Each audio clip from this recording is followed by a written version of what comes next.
सर्वांना सप्रेम नमस्कार. या आधीच्या व्हिडिओमध्ये आपण कायदा म्हणजे काय, कायद्याच्या व्याख्या आपण घेतलेल्या आहेत. त्यानंतर कायद्याचं स्वरूप काय असतं, कायद्याची वैशिष्ट्ये काय. आपल्याला एक प्रश्न येणार आहे परीक्षेमध्ये, त्याला आपण म्हणतो nature of law. What is the definition of law, what is the nature of law, what is the scope of law, what is the advantages of law, what is the disadvantages of law. अशा पद्धतीने एक परिपूर्ण एक प्रश्न, हा broad question किंवा मोठा प्रश्न आपल्याला विद्यापीठ विचारू शकतं की कायदा म्हणजे काय आहे, कायद्याच्या व्याख्या काय आहेत, कायद्याचं स्वरूप काय आहे, कायद्याची व्याप्ती काय असते, कायद्याची वैशिष्ट्ये काय असतात, कायद्याची उपयोगिता काय आहे, कायद्याचे फायदे काय असतात, कायद्याचे तोटे काय असतात. आणि त्यामुळं याच मुद्द्याला अनुसरून आजच्या या मुद्द्यामध्ये आपण कायद्याचे फायदे काय आहेत आणि कायद्याचे तोटे काय आहेत हा मुद्दा आपण घेणार आहोत. सगळ्यात सुरुवातीला कायदा म्हटल्यानंतर कायद्यामध्ये सामाजिक बदल करण्याची मोठी ताकद असते. Law is a instrument of social change. जसं डीन रास्को पॉन्ड असं म्हणतात की लॉ, जे सोशियोलॉजिकल स्कूलचे फाउंडर आहेत, ते असं म्हणतात की law is a instrument of the social change. Law change with the changing needs of society. समाज जसा बदलतो तसा समाजाच्या गरजा जशा बदलतात तसा कायदा सुद्धा बदलत असतो. जसं आपण आज इन्फॉर्मेशन टेक्नॉलॉजी ऍक्ट आणला, का बरं, तर सायबर क्राईम्स वाढलेले आहेत. आपण आणला कन्झ्युमर प्रोटेक्शन ऍक्ट, का बरं, तर ग्राहकांची पिळवणूक ही वाढत आहे म्हणून आपण 2019 मध्ये आपण तो कायदा मॉडिफाईड केला. जसं आपण म्हणतो की आपण कायदा आणला की आर्बिट्रेशन अँड कन्सिलिएशन ऍक्ट 1996. का बरं कायदा आणला, तर आपल्याला जलद गतीने लवादाची प्रक्रिया ही आणायची होती. म्हणजे कायद्यामुळे समाज परिवर्तन होतं. कायद्यामुळे समान, ज्याला आपण म्हणतो इक्वालिटी, लिबर्टी, फ्रॅटर्निटी, समता, स्वातंत्र्य आणि बंधुता, ही कायद्याची अतिशय महत्वाची तत्व आहेत की कायद्यामुळे समाजामध्ये समानता येते, कायद्यामुळे समाजामध्ये स्वातंत्र्य अबाधित राहतं आणि कायद्यामुळे आपल्यामध्ये बंधुभाव हा वाढीत लागतो. जसं आपण म्हणतो की भारतीय राज्यघटनेमध्ये पहा की आर्टिकल 15 मध्ये असं म्हटलेलं आहे, नो डिस्क्रिमिनेशन. काय म्हटलंय? No discrimination on the name of religion, race, caste, sex or place of birth. व्यक्तीची जात काय, धर्म काय, पंथ काय, वंश काय, किंवा त्याचा जन्म कुठे झाला, तो स्त्री आहे की पुरुष आहे, यामध्ये कुठल्या प्रकारे भेदाभेद होणार नाही. म्हणजे कायदा जो आहे, राज्यघटना जी आहे, त्याला आपण supreme law of the land म्हणतो. देशाचा सर्वोच्च कायदा आहे ती राज्यघटना आहे. म्हणजे कायद्यामध्ये समाज परिवर्तन करण्याचा मोठी ताकद असते आणि त्यामुळे कायद्यामध्ये सामाजिक बदल हे घडून येतात. आता त्यालाच आपण रूल ऑफ लॉ म्हणतो. म्हणजे कायद्याचं राज्य. कायदा सर्वश्रेष्ठ आहे. कायदा हा राजांचा राजा आहे. Law is king of king. म्हणजे कायदा हा सर्वश्रेष्ठ आहे. राजा सुद्धा कायदा पाळतो, म्हणजे राजापेक्षाही कायदा श्रेष्ठ आहे. आणि त्यामुळे कायद्याचं पहिलं तत्व आहे, पहिला फायदा आपल्याला दिसतो की कायद्यामुळे समाज बदलतो, समाजाची प्रगती होते, समाज एक सुस्थितीमध्ये पुढे येऊ लागतो. आता कायद्यामुळे समाजामध्ये न्याय मिळतो. जसं आपण म्हटलं की साल्मनने असं म्हटलेलं आहे, law is a rules for the administration of justice.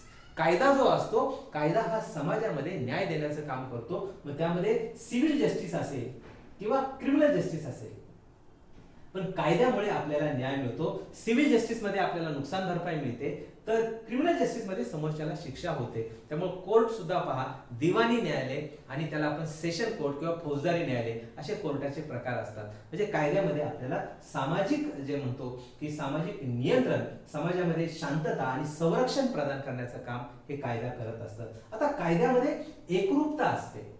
असं का बरं आपण म्हटलं, तर आपले 99% जर आपण कायदे पाहिले तर कायद्यामध्ये पहिल्या कलमामध्ये या कायद्याचं नाव काय असेल, त्या कायद्याची व्याप्ती काय आहे, हा कायदा कधी लागू झालेला आहे. तर दुसऱ्या कलमामध्ये आपण व्याख्या असतात, कायद्याला काही परिशिष्ट असतात. कायदा जो असतो एक निश्चित स्वरूपाचा, एकरूपता त्यामध्ये असते. म्हणजे कायद्यामध्ये सहजपणे बदल करता येत नाही. मग कायद्यामध्ये एक कन्सिस्टन्सी आहे, एक युनिफॉर्मिटी आहे, कायद्यामध्ये निश्चितता आहे. त्यामुळं न्यायाधीशाला जरी असं वाटलं की आपल्या मनाने निर्णय द्यायचा, तरी तो न्यायाधीश देऊ शकत नाही. कारण का, तर आपण वकील मंडळी तिथे शंका घेऊ शकता की आपण कोणत्या कलमाने हा निर्णय दिलेला आहे. आणि त्यामुळे कायद्यामध्ये पक्षपातीपणा हा चालत नाही. कारण कायदा समोर असतो आणि त्याला अनुसरून आपल्याला निर्णय घ्यावे लागतात. म्हणजे कायद्यामध्ये भेदाभेद चालत नसतो. कायद्यामध्ये कधी डिस्क्रिमिनेशन होत नाही. त्यामुळे आजही पहा की सर्वसामान्य मनुष्य जो आहे तो कोर्टावर विश्वास ठेवतो. आजही कोर्टाचा लोकांना विश्वास आहे की आम्हाला कुणी नाही न्याय दिला तरी न्यायालय आम्हाला न्याय देईल. त्यामुळे कायद्यामध्ये जर आपण म्हणाल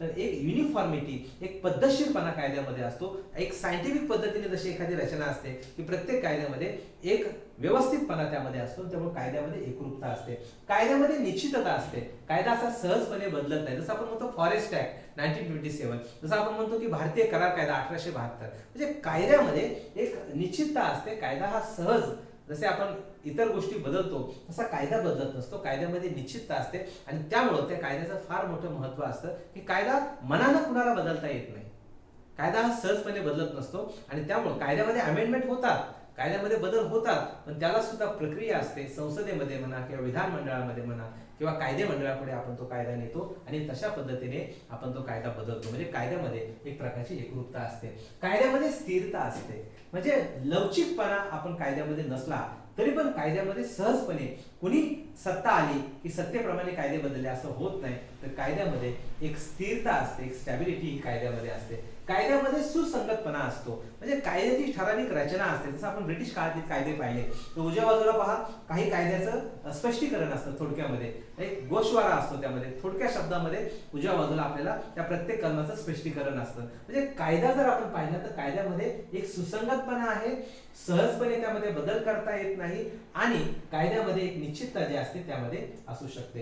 कायद्यामध्ये एक विश्वासार्हता आहे, म्हणजे कायदा म्हटले की कायद्याची कलम आली आणि कलमामध्ये स्पष्टपणे त्या गोष्टींचा उल्लेख केलेला असतो. त्यामुळे कायद्यामध्ये एक निश्चितता असते, निश्चित तत्व ही कायद्यामध्ये असतात. जसं आपण भारतीय राज्यघटनेमध्ये पाहिलं तर 13(1) मध्ये अनुच्छेद 13(1), ज्याला आपण आर्टिकल 31 सब क्लॉज 1 मध्ये, जर एखादा कायदा 26 जानेवारी 1950 पूर्वीचा असेल आणि तो जर आपल्या मूलभूत अधिकारांचं उल्लंघन करत असेल, त्याला आपण फंडामेंटल राईट्स म्हणतो, तर त्या कायद्याची ती तरतूद शून्य समजण्यात यावी. म्हणजे फॉरेस्ट ऍक्ट आहे 1927 किंवा इंडियन कॉन्ट्रॅक्ट 1872 किंवा इंडियन पिनल कोड 1860, कायदा कोणताही असो 26 जानेवारी 1950 पूर्वीचा कायदा आहे आणि भारतीय राज्यघटना कधी अंमलात आली? 26 जानेवारी 1950 ला. म्हणजे कायदा कोणताही असो, मात्र जर आपल्या मूलभूत अधिकारांचं उल्लंघन होत असेल तर मूलभूत अधिकारांचं जर उल्लंघन झालं तर त्या कायद्याची तरतूद जी आहे ती शून्य समजण्यात यावी, असं 13(1) मध्ये म्हटलेलं आहे. म्हणजे कायदा कोणताही बनवा, पण कायदा आपल्या जनतेच्या मूलभूत अधिकारांशी सुसंगत असला पाहिजे, विसंगत असता कामा नये, अशी घटनेमध्ये तरतूद आहे. म्हणजे सगळ्यात मोठा कायद्याचा फायदा जो आहे की कायदे कुणी पण बनवा, पण ते कायदे भारतीय राज्यघटनेला सुसंगत असले पाहिजेत, जनतेच्या मूलभूत अधिकारांशी विसंगत कायदे नसावेत. 13(2) मध्ये असं म्हटलेलं आहे की एखादा कायदा हा 26 जानेवारी 1950 नंतरचा असेल, की जे आज आपण कायदे बनवले 50 नंतर, म्हणजे 1950 नंतर आपण जे कायदे बनवले, जे संसदेने बनवलेले आहेत, जे कायदे मंडळाने बनवलेले आहेत, ते कायदे जर भारतीय राज्यघटनेच्या 12 ते 35 मध्ये आपल्याला जे मूलभूत अधिकार दिलेले आहेत त्या अधिकारांच्या विसंगत असतील तर ते कायदे किंवा ते कायद्याची तरतूद शून्य समजण्यात यावी, असं भारतीय राज्यघटना किंवा असं राज्यघटनेमध्ये नमूद आहे 13(2) मध्ये. म्हणजे कायदा म्हटल्यानंतर कायद्यामध्ये न्याय असतो आणि भारतीय राज्यघटनेमध्ये अतिशय महत्वाचं कलम 32 आहे की डॉक्टर बाबासाहेब आंबेडकर हे जे भारतीय राज्यघटनेचे शिल्पकार आहेत ते असं म्हणतात की article 32 is the soul of Indian constitution, म्हणजे भारतीय राज्यघटनेचा जो आत्मा आहे ते आर्टिकल 32 आहे. कारण कोणाही व्यक्तीला in the violation of fundamental rights, आपल्याला आपल्या मूलभूत अधिकारांचं जर उल्लंघन झालं तर आपल्याला डायरेक्ट सर्वोच्च न्यायालयात जाता येतं, मध्ये आधी कुठेही न जाता सर्वोच्च न्यायालयामध्ये आपण जाऊ शकतो. याचा अर्थ हा जो कायदा असतो, कायद्यामुळे आपल्याला न्याय मिळतो. म्हणजे आपला सर्वोच्च कायदा काय तर भारतीय राज्यघटना आहे आणि भारतीय राज्यघटनेच्या जर तुम्ही प्रस्तावनेमध्येच पाहिलं तर we the people of India, आम्ही भारताचे लोक, त्यामध्ये equality, liberty, fraternity, freedom of thought, expression, belief, हे जे शब्द आलेले, इंटिग्रिटी, युनिटी, सेक्युलरिझम, तर या पद्धतीने आपण असं पाहतो की कायदा जो असतो तो आपल्या समाजाला न्याय देण्याचं काम करतो. हे कायद्याचं अतिशय महत्वाचं एक फायदा आपण म्हणू शकतो. आता कायद्यामुळे चुकीच्या निर्णयापासून संरक्षण मिळतं. म्हणजे कायद्याचा अर्थ लावताना न्यायाधीशाला आपल्या मनानं वागता येत नाही, तर न्यायालयीन प्रक्रिया जी असते, प्रोसिजर इस्टॅब्लिश बाय लॉ, कायद्याची जी प्रक्रिया असते ती प्रक्रिया न्यायाधीशाला वापरावी लागते. म्हणजे वकील असो किंवा न्यायाधीश असो आपल्या मनानं कायद्याचा अर्थ लावू शकत नसतात, तर कायद्यामध्ये जी लिखित प्रक्रिया आहे तीच आपल्याला मानावी लागते. म्हणजे law is king of king, कायदा हा सर्वश्रेष्ठ आहे, राजाही कायदा पाळतो आणि त्यामुळे कायद्याचं महत्व किंवा त्याला आपण म्हणतो रूल ऑफ लॉ हे आपल्याकडे सगळ्यात महत्वाचं आहे. आणि त्यामुळं कायदा जो असतो ते ज्याला आपण म्हणतो की कुणीही कायद्याच्या उपर नाही, no in above the law, कायद्याच्या सर्वश्रेष्ठ कुणीच नसतो. आणि त्यामुळे कायद्याचं हे महत्व आहे की कायद्यामध्ये चुकीचा एखादा निर्णय घेतला गेला तर त्याला संरक्षण असतं. आणि त्यामुळे पहा, रोजच्या रोज आपण अनेक केसेस ज्या आर्टिकल 32 प्रमाणे आपण सर्वोच्च न्यायालयात देत असतो आणि 226 प्रमाणे अनेक जनहित याचिका, त्याला आपण पब्लिक इंटरेस्ट लिटिगेशन म्हणतो, त्या उच्च न्यायालयामध्ये जात असतात. आणि अनेक केसेसमध्ये आपल्याला सुप्रीम कोर्ट जर आपल्या मूलभूत अधिकारांचं उल्लंघन झालं तर ते कायदा शून्य समजण्याची प्रक्रिया किंवा त्या तरतूद शून्य समजण्याची प्रक्रिया हे न्यायालय करत असतं. आणि शेवटी रूल ऑफ लॉ किंवा कायद्याचं राज्य जे आहे हे या कायद्यामुळे टिकून राहतं. आता कायद्याचे असे वेगळ्या प्रकारे फायदे जरी असले तरी कायद्याचे थोड्याफार प्रमाणामध्ये तोटे सुद्धा आहेत.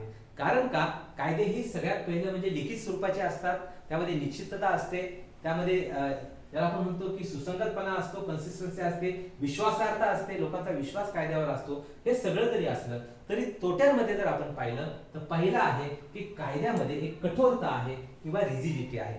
कायदा सहजपणे बदलत नाही, कायद्यामध्ये लवचिकता नसते. म्हणजे law should be change with the changing needs of society.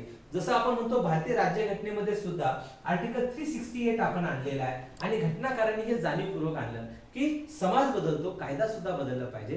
Parliament can amend the constitutional provision. 368 प्रमाणे आपल्याला भारतीय राज्यघटनेमध्ये बदल करता येतात. मात्र केशवानंद भारती केसमध्ये स्पष्ट सूचना करण्यात आलेली आहे की parliament can amend the constitution but should not destroy the basic structure of the constitution. आपल्याला पार्लिमेंटला राज्यघटनेमध्ये बदल करता येतात, मात्र जो मूलभूत संरचना आहे ज्याला आपण मूलभूत अधिकार म्हणतो किंवा डायरेक्टिव्ह प्रिन्सिपल्स म्हणतो किंवा आपण म्हणतो की डेमोक्रॅटिक सिस्टीम जे आपल्याकडे आहे किंवा आपल्याकडे लोकशाही पद्धती जी आहे त्या पद्धतीला आपल्याला धक्का पोहोचवता येत नाही. मात्र कायदा हा कठोर असतो, बऱ्याचदा कायद्यामध्ये सहजपणे बदल करता येत नाही आणि त्यामुळं समाज बदलत असतो मात्र कायदे बदलत नाहीत. त्यामुळं अनेक बाबतीमध्ये कायद्यामध्ये लवचिकता नसते, असं तोटे म्हणून हा कायद्याचं मानावं लागेल.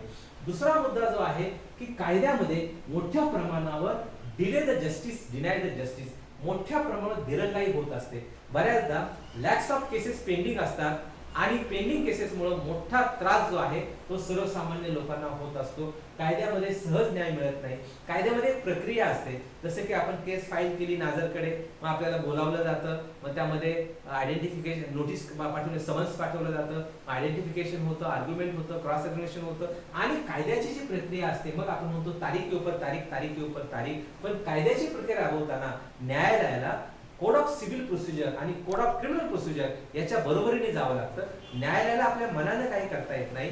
दिवाणी प्रक्रिया संहिता 1908 किंवा कोड ऑफ क्रिमिनल प्रोसिजर ज्याला आपण म्हणतो फौजदारी प्रक्रिया संहिता 1973, यामध्ये जी प्रक्रिया आहे ती प्रक्रिया न्यायालयाला वापरावी लागते. आणि त्यामुळं असं होतं की विद्यमान न्याय व्यवस्थेमध्ये आपल्याला दिरंगाई पाहायला मिळते, म्हणजे लॅक्स ऑफ केसेस पेंडिंग असतात आणि त्यामुळे आपल्याला लवादासारख्या मार्गाने आर्बिट्रेशन ऍक्ट मध्ये आपल्याला लवादातून जावं लागतं किंवा लोक अदालतीचा प्रश्न किंवा लोक अदालतची आपण व्यवस्था निर्माण केलेली आहे.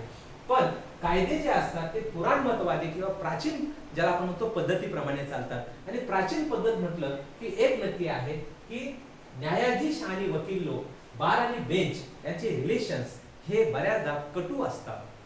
एकमेकांमध्ये असा हच्चा राखून काम करणे, एकमेकांना दाद न देणे, एकमेकांमध्ये वैमनस्य असणे. बऱ्याचदा आपल्याला असं दिसतं की न्यायालय आणि वकील यांच्यामध्ये सुप्त संघर्ष जो आहे तो संघर्ष चाललेला असतो. आणि त्यामुळं परंपरावादी जी पद्धती आहे की त्यामध्ये जलसी हॅट्रेड हे जे आहे एकमेकांमध्ये सतत वाद असणे, म्हणजे न्यायाधीश आणि वकील यांचा मेळ बऱ्याचदा बार आणि बेंच कॉन्ट्राव्हर्सी जी असते, विसंगतपणा आपल्याला दिसून येतो आणि तो सुद्धा एक कायद्याचा तोटा म्हणून आपल्याला म्हणता येईल. त्यानंतर कायद्यामध्ये मोठ्या प्रमाणावर एक औपचारिकता असते, फॉर्मॅलिटी असते. जसं की आपण जे काय असते ते प्लेन तयार करतो, ते संबंधित न्यायालयाच्या रजिस्ट्रार किंवा आपण नाझरकडे देतो. त्यानंतर काही दिवसानंतर आपल्याला कशा पद्धतीने समन्स पाठवलं जातं.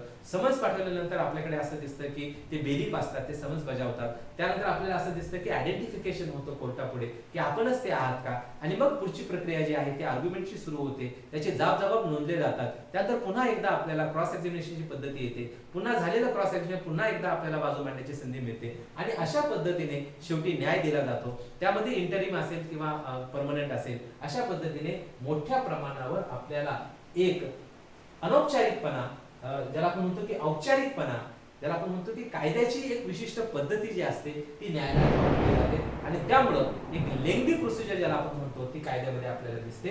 आणि मग आपण म्हणतो की delay the justice deny the justice, कायद्यामध्ये लवकर आपल्याला निर्णय मिळत नाही किंवा अनेक केसेस कायद्यामध्ये पेंडिंग असतात, कोर्टामध्ये पेंडिंग असतात. हा त्याचा एक मुद्दा आहे. कायद्यामध्ये गुंतागुंत स्वरूप असतं, म्हणजे कायदा सहजपणे एखाद्याला समजेल असं नाही. कायद्यामध्ये कलम 2 मध्ये व्याख्या असतात, त्यानंतर कायद्यामध्ये बऱ्याचदा शब्द जे असतात नरोवा कुंजरोवा जसं आपण म्हणतो की अशा पद्धतीने कायद्यामध्ये सहजपणे आपल्याला एखादा तत्व असेल किंवा तरतूद असेल ती सहजपणे सर्वसामान्य लोकांच्या लक्षात येत नाही. तर कायद्याची एक विशिष्ट भाषा असते. जसं आपण म्हणतो की ब्राईड आणि ब्राईडग्रूम, ब्राईडग्रूम म्हटलं की आपण पती म्हणतो, ब्राईड म्हटलं की आपण पत्नी म्हणतो. म्हणजे कायद्यामध्ये विशिष्ट शब्द असतात. जसं आपण म्हणतो ऍक्टस नॉन फॅसिटिव्ह निसिमेन सिट्रिया, म्हणजे बऱ्याचदा लॅटिन वर्ड्स, लॅटिन म्हणी ह्या कायद्यामध्ये असतात आणि त्या सर्वसामान्य लोकांना समजत नाहीत. आणि त्यामुळे कायद्यामध्ये एक ज्याला आपण म्हणतो की गुंतागुंतीचे स्वरूप असते. कायद्यामध्ये लांबलचक तपशील असतो, कारण शेवटी अपील होणार असतं. त्यामुळे बऱ्याचदा न्याय व्यवस्थेमध्ये जो काही निर्णय दिला जातो ते सर्व बारकावे पाहून निर्णय दिले जातात. त्यामुळे कायद्यामध्ये सहजपणे सोप्या भाषेमध्ये कायदे मांडले जात नाहीत, ते शब्द सोपे नसतात असं यामध्ये आपल्याला दिसतं. मात्र सध्याच्या परिस्थितीमध्ये मोठे बदल आपल्याला अनुकूल बदल पाहायला मिळतात. अनेकदा भाषेचा अडथळा सुद्धा न्याय व्यवस्थेने बऱ्याच प्रमाणामध्ये दूर केलेला आहे. जसं की त्या राज्यांमध्ये आपण आपल्या जी काही आपली भाषा असेल बोली भाषा, त्यामध्ये निर्णय दिले जातात. अनेक उच्च न्यायालय आज आपण पाहिलं तर उत्तर भारतामध्ये हिंदी भाषेमध्ये चालतात. त्यामुळं असं जरी असलं तरी कायद्याचं वाचन करताना ते सर्वसामान्यांना सहजपणे समजत नाहीये. त्यामुळं कायदा म्हटल्यानंतर सर्वसामान्यांच्या भावना त्यामध्ये असाव्यात आणि याला रुसोनं असं म्हटलं की जनरल बिल थेरी, म्हणजे कायदा काय असतो तर लोकांच्या भावना म्हणजे कायदा असतो. सॅव्हिग्नी ह्या विचारवंतानं आपला जो हिस्टॉरिकल स्कूल ऑफ ज्युरिस्प्रुडन्स आहे, ऐतिहासिक विचार, तर त्यामध्ये त्यांनी त्याला हुलजिस शब्द दिलेला आहे की कायदा म्हणजे लोकांच्या भावनांचा प्रतिनिधित्व असतं. म्हणजे कायदा हा लोकांच्या भावनांचा प्रतिनिधी असला पाहिजे, लोकांच्या आकांक्षा किंवा इच्छांचा प्रतिनिधी असला पाहिजे. बऱ्याचदा कायद्यामध्ये ते आपल्याला दिसून येत नाही. कायदा एक तटस्थपणे असतो असं बऱ्याचदा दिसतं आणि त्यामुळं लोकांचा विश्वास जो असतो तो कायद्यावर बसण्याला अवघड होऊन बसतं. आणि त्यामुळं असं जरी असलं तर एकंदरीत हे जे कायदे असतात, कायद्यामुळे आपल्याला एक कोडिफाईड लॉ, ज्याला आपण म्हणतो लिखित स्वरूपाचे कायदे, याला मान्यता मिळालेली आहे. आणि जास्तीत जास्त लोकांना कसा न्याय देता येईल यासाठी भारतासारख्या व्यवस्थेमध्ये अतिशय अनुकूल आणि एक चांगल्या पद्धतीनं भारतीय राज्यघटनेला अनुसरून न्याय व्यवस्था काम करते, कायद्याची व्यवस्था काम करते. आणि यामुळं या कायद्याच्या एकंदरीत फायदे आणि तोटे हे आपण यामध्ये पाहिलेले आहेत. धन्यवाद.